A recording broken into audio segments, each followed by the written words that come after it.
Good morning, everybody. Happy Friday. Yay, it's Friday.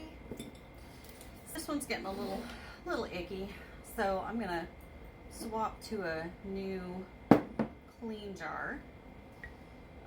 This one's been in the fridge for a week. The starter, not the jar.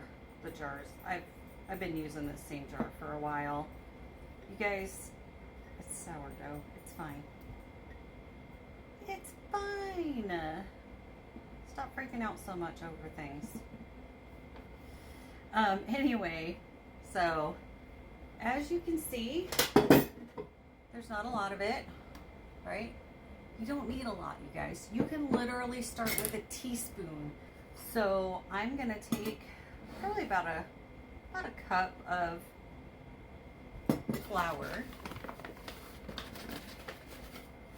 and I'm gonna stick that in my jar.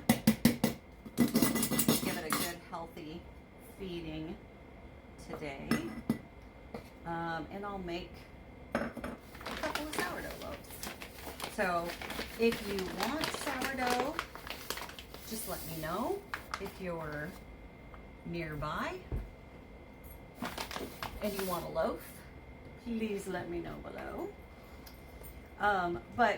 So I'm doing about a cup of flour, so that's probably about twice the amount of starter that I have. So I'm going to feed this at a 1-2-2 basically, and what that means is 1 part starter, 2 parts flour, 2 parts water. Now my water, I'm probably not going to do a full 2 parts, because I like to keep my sourdough at a very thick consistency. I like my starter, I should say, at a very thick consistency. So I tend to just kind of eyeball, and my starter is going to look like a very thick pancake batter when I get done mixing it all together.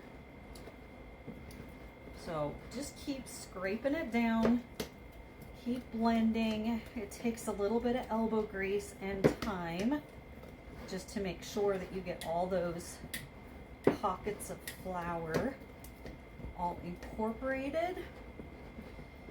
And it does take a little bit of work and a little bit of elbow grease, but it's fine. What you'll find is that you're really happy with the way it all comes out in the end. So just taking a little extra time, being patient with yourself, being patient with your sourdough and the process.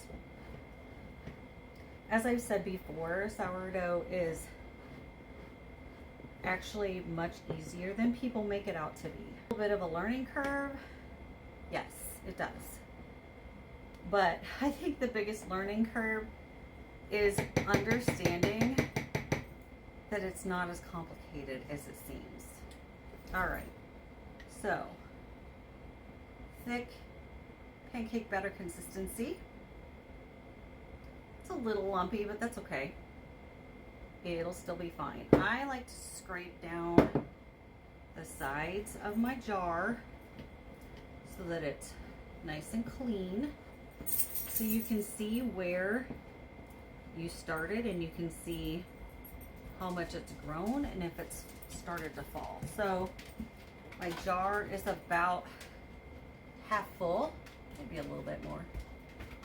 I will let it sit here on the counter for the day. Do not tighten down your lid. You'll explode your jar. Just saying, because it's going to grow and those gases are going to want to bubble up and out of the jar. So if you've got a tight lid on, it will pop. The other thing is you want that airflow. You don't want it to dry out, so you don't want to leave no lid. And a lot of people, I've seen a lot of people use like paper towels or like thin cloth. Your starter will dry out. So my suggestion is just take your lid and set it on top. That will keep it nice and moist, and it will allow your starter to grow and not pop the lid off. So this will sit on the counter today while I'm at work, and it will grow and hopefully double in size.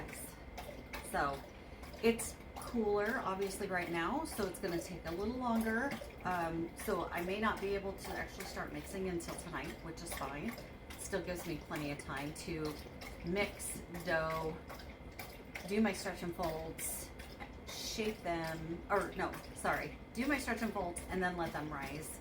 And then I can start shaping and then put it in the fridge tomorrow.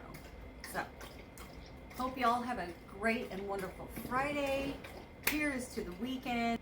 Take care, God bless you, and I love y'all. Bye.